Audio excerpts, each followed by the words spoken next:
बिस्मिल्लाहिर्रहमानिर्रहीम। अस्सलाम वालेकुम व्यूवर्स, आप देख रहे हैं डाइनिंग और जी। आज मैं आपसे गोभी की बहुत ही मज़ेदार रेसिपी शेयर कर रही हूँ। आप इसे एज आ एपेटाइज़र भी इस्तेमाल कर सकते हैं। चलें जी, इसको अच्छी तरह से मिक्स कर लेते हैं। जी, आज की रेसिपी की अहम बात कि हम इसे बिल्कुल भी फ्राई नहीं करने वाले। इसको किस तरह से बनाना है, ये रेसिपी मुकम्मल देखिएगा, कहीं से भी स्किप ना कीजिएगा, ताकि कोई भी अहम पॉइंट आपसे मिस ना हो पाए। अगर मेरी वीडियोस अच्छी लगी तो लाल सब्सक्राइब को क्लिक कर दें। साथ में ये जो बेल का आइकॉन है इसको क्लिक कर दें। इसको क्लिक करने से आपको मेरी हर नई वीडियो का नोटिफिकेशन सबसे पहले फ्री में मिलेगा। बिस्मिल्लाहिर्रहमानिर्रहीम जी, रेसिपी को स्टार्ट करते हैं। जी, सबसे पहले फूल गोभी के इन पत्तों को अलग कर लेते हैं। गोभी के पत्ते हटाने के बाद गोभी हमें इस फॉर्म में मिल गई है। इसी तरह से कटिंग कर लेंगे। डंडल को बिल्कुल अलग कर लेंगे। इसमें सबसे अहम पॉइंट, गोभी को चेक कर लेंगे। इस तरह का जो भी निशान होगा इसको अलग कर लेंगे। इस तरह से हल्का सी ऊपर से लेयर उतारेंगे। बस एक दफ़ा सारी गोभी को इस तरह से साफ कर लेंगे। कि देखें, गोभी के ऊपर किसी किस्म का कोई निशान बाकी नहीं है। सो अब हम इसे अच्छी तरह से धो लेंगे, फिर कटिंग करते हैं। जी देखिए, जहाँ से हमने डंडल को कटिंग किया था, 2-3 नाजुक से पत्तों को हटा लेंगे। इससे हमें फूल की कलियों को अलग करने में मदद मिल सकेगी। देखिए, अब स्पेस बन गई है। अब हम इस तरह से कली को तोड़ लेंगे। इसी तरह से सबको अलग कर लेंगे। इस तरह से बड़े साइज के फूल जो हैं वो सब अलग हो जाएंगे। देखिए कितना आसान है ये। कुछ बहुत ही छोटे फूल हैं जिस तरह के ये हैं, तो इसको हम अचार में इस्तेमाल करेंगे। इंशाल्लाह जल्दी मैं आपसे रेसिपी शेयर कर दूंगी। सो अभी हमारा फोकस सिर्फ बड़े साइज की कलियों की तरफ ही है। जी देखें, इस तरह से इसको कटिंग कर लेंगे। जी, मैं तो आपको यही मशवरा दूंगी कि ये साइज़ परफेक्ट है। अगर बड़ा है तो उसे छोटा इस साइज़ में कर ले, क्योंकि इस तरह से मसाले इसके अंदर तक जाएंगे और फ्लेवर उसमें डेवलप होगा। जी, और देखें जैसे ये है, काफ़ी मोटा इसका डंडल है साथ लगा हुआ। इसे हम ज़ाया नहीं करेंगे, इसको हम अलग करते जाएंगे।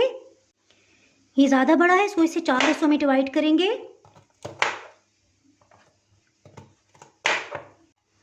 इस तरह से तकरीबन आधा किलो फूल हमें मिल गए हैं। बिस्मिल्लाहिर्रहमानिर्रहीम। इसके साथ ही हीट को ऑन कर लिया है। एक खुले से पैन में ढेर सारा पानी डालें, इसे उबलने देंगे। अब बस हमने कुछ भी नहीं करना, सिर्फ पानी के उबलने का इंतज़ार करेंगे। सो इस दौरान ही मैं आपको बता देती हूँ डंडल के साथ हमने क्या करना है। गोभी का ये हिस्सा बहुत ही सख्त होता है, सो हम इसे इस तरह से कटिंग करके अलग कर लेंगे। जी देखिए, अभी ये बेस मिल गई है हमें। इस तरह से रखेंगे, अब इसे कटिंग करना बहुत आसान हो जाएगा। बस इस तरह से चारों तरफ से इसको अलग कर लेंगे। इस हिस्से को ज़ाया ना किया करें, गोभी में ज़रूर इस्तेमाल किया करें, इसके बहुत ही हेल्थ बेनिफिट्स हैं। चलिए जी, इसके साथ ही पानी को देख लेते हैं, यकीनन उबल गया होगा। सिर्फ 30 सेकंड्स के लिए उबलते पानी में इसे डालेंगे। मुख्तलिफ बीमारियों के लिए स्प्रे किए जाते हैं गोभी की फसल के ऊपर। इस तरह से उबलते हुए पानी में गोभी को जब 1 मिनट के लिए डाला जाता है तो उसके ऊपर से नुकसानदेह असरात ख़त्म हो जाते हैं। हीट को ऑफ कर देंगे। बाउल के ऊपर इस तरह से छलनी रख देंगे। गर्मा गर्म गोभी को स्टेनर में डाल देंगे। जितनी देर में ठंडी होती है, इसके साथ ही इसको मैरिनेट करने के लिए बैटर तैयार करते हैं। जी, इसके लिए 1 चाय की चम्मच इस तरह से भर के नमक लिया है। छुरी से इस तरह से इसे लेवल में कर लेंगे। इसे एक बड़े बाउल में डाल देंगे। जी, 1 चाय की चम्मच भर के चिली फ्लेक्स, अधकुटी सुरख मिर्च, आधी चाय की चम्मच कश्मीरी लाल मिर्च या पेपरिका पाउडर है वो भी डाल सकते हैं, इससे अच्छा सा कलर आ जाएगा। ये जायके में तेज़ नहीं होती, सिर्फ रंग अच्छा करने के लिए इस्तेमाल होती है। अमचूर पाउडर 1 चाय की चम्मच भर के लिए है। ये प्लीज़ टेस्ट करके लीजिएगा, क्योंकि अगर ये एक्सपायर हो तो इसका जायका मिट्टी जैसा होता है और समटाइम्स कड़वा भी होता है। इस तरह से आप जो भी रेसिपी बना रहे हैं वो टोटली ख़राब भी हो सकती है। सिरका शामिल करेंगे, क्योंकि मेरे पास फ्रेश लेमन नहीं है। लीमू मिल तो रहे हैं लेकिन उनमें जूस नहीं आ रहा। सो इसमें मैं 1 टेबलस्पून सफ़ेद सिरका शामिल कर रही हूँ। एक दफ़ा इन सबको अच्छी तरह से मिक्स कर लेंगे। जी, और सबसे अहम चीज़ तो हम भूल ही गए, नेशनल का तिक्का मसाला 1 चाय की चम्मच भर के इसमें जाएगा। जी, और गोभी को हाजिम बनाने के लिए इसमें मिक्स हर्ब्स है, आधी चाय की चम्मच डाल दें। अगर वो नहीं है तो ऑरिगेनो, या फिर अगर कुछ भी नहीं है तो आप इसमें 2 चुटकी अजवाइन भी डाल सकते हैं।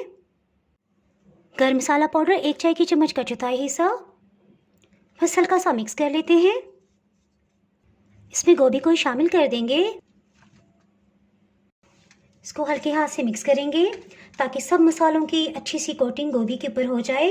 देखिए अभी मसाले खुश्क खुश्क ही हैं तो अच्छी तरह से इसके ऊपर लग जाएंगे क्योंकि गोभी में हल्की सी नमी है जी। और इसमें अहम पॉइंट कि आपने उबलते पानी में सिर्फ 1 मिनट के लिए ही रखना है। अगर आप ज़्यादा देर के लिए रखेंगे तो इसी स्टेज पे गोभी टूटने लग जाएगी। गोभी के अंदर तक फ्लेवर को डालने के लिए हमने इस पर स्पाइसेस तो लगा दी। अब हमें इसे क्रिस्पी बनाने के लिए एक बैटर तैयार करना है, सो इसे साइड पे करते हैं।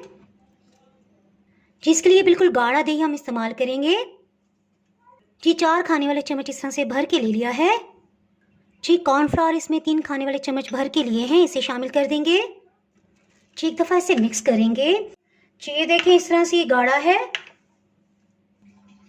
जी। बेसन भी इसमें 3 खाने वाले चम्मच शामिल कर देंगे। फिर से अच्छी तरह से इसे मिक्स कर लेंगे। देखिए इस तरह से गाढ़ा हो गया है तो बस ठीक है जी। काफ़ी गाढ़ा है, सो इसे मैं स्पैचुला से निकाल रही हूँ। अच्छी तरह से साफ़ कर देंगे। जिसको मिक्स करने से पहले मैं आपको एक चीज़ बताती चलूँ कि आपके जहन में ये क्वेश्चन भी आ सकता है कि मसालों को हमें दही के बैटर में मिक्स कर देना चाहिए था। तो इसकी ये वजह है, जिस तरह रोस्ट को या मछली को फ्राई करने से पहले हम उन पे मसाले की कोटिंग करते हैं, सो उसके अंदर तक फ्लेवर चला जाता है। सो यही तरीका हमने गोभी के साथ किया है और ऊपर की कोटिंग के लिए हमने अलग से बैटर बनाया। चलें जी, इसको अच्छी तरह से मिक्स कर लेते हैं जी। आज की रेसिपी की अहम बात कि हम इसे बिल्कुल भी फ्राई नहीं करने वाले।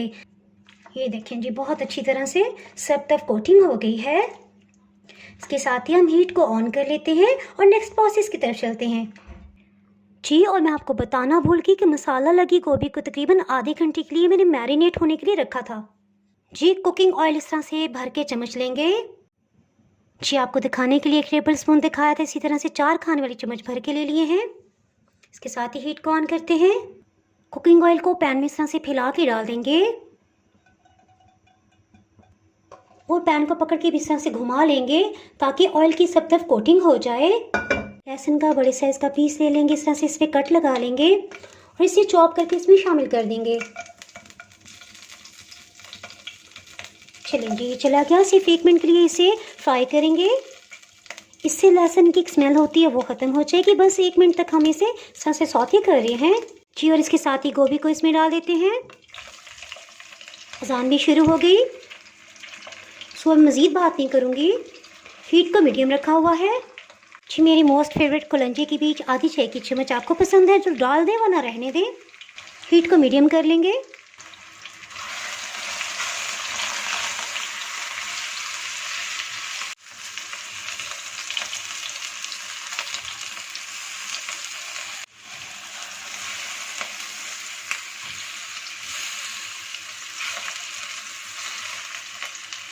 जी आपने देखा कि अजान हो रही थी, सो मैंने बात नहीं की। 1 मिनट के बाद मैंने इसे टर्न किया था। अब 1 मिनट मज़ीद दूसरी साइड पे हो गया, इसे फिर से हिला लेंगे।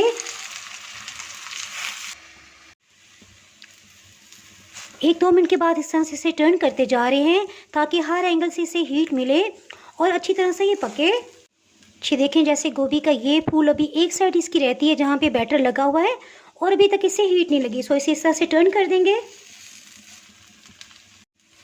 इसी तरह से इस फूल को भी इस तरह से टर्न करेंगे।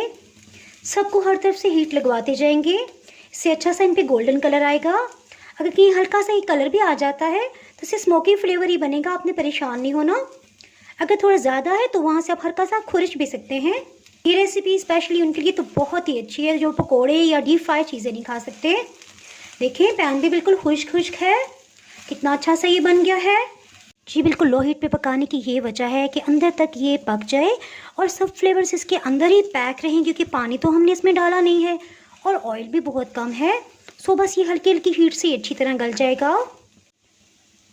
इसके साथ साथ हम चेक करते जाएंगे, जिनको हर तरफ से हीट मिल चुकी है, अच्छा सा कलर आ गया, उन्हें निकालते जाएंगे ताकि बाकियों के लिए स्पेस भी रहे और ये जलने भी ना पाए जी। एक को तोड़ के मैंने सेंटर से कटिंग किया है, टेस्ट किया है, 90% तक ये गल गया है। सो जिसके साथ इसे ढक्कन से कवर कर देंगे। हीट को बिल्कुल दम वाली करेंगे जी। तकरीबन 2 मिनट तक हीट को ऑन रखा है, अब ऑफ कर देते हैं।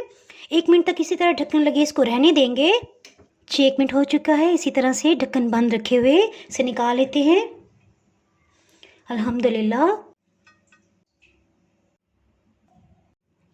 आप इसे टी टाइम में भी इंजॉय कर सकते हैं और दावतों में से एज एपेटाइज़र भी रख सकते हैं। अब ये बहुत गर्म है, देखिए बिल्कुल अंदर से गल चुका है जी। आप इसे इस तरह से भी सर्व कर सकते हैं और चाहे तो इस तरह से शाशलिक स्टिक्स ले लें, उसमें आप रो लें, ये आपकी मर्ज़ी है जी। देखिए इस पे तो बहुत अच्छा सा कलर आया है। अगर इस तरह से कहीं डार्क आ जाता है तो कोई मसला नहीं, हल्का सा इस तरह से चुटकी मिले इसको आप उतार भी सकते हैं। इसके साथ भी बहुत मज़े का फ्लेवर होगा जी। और आपको आइडिया देने के लिए, इसके जायके में मज़ीद इजाफा करने के लिए एक स्टेप आप मज़ीद भी कर सकते हैं। वो क्या, ये देखें जी। इसके लिए चूल्हे के ऊपर आप एक कोयला रख दें जी, और कोयला जब दहकने लग जाए तो इस तरह से आप इसे सेक लें। ये आपकी अपनी मर्ज़ी है,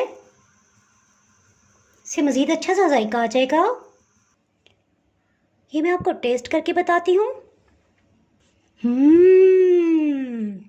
यकीन जाने इस चटनी के साथ और वैसे भी इतना मज़े का है कि कमाल ही हो गया। एक जो ग्रीन चटनी बनाई थी इसमें मैं डिप करके बताती हूँ।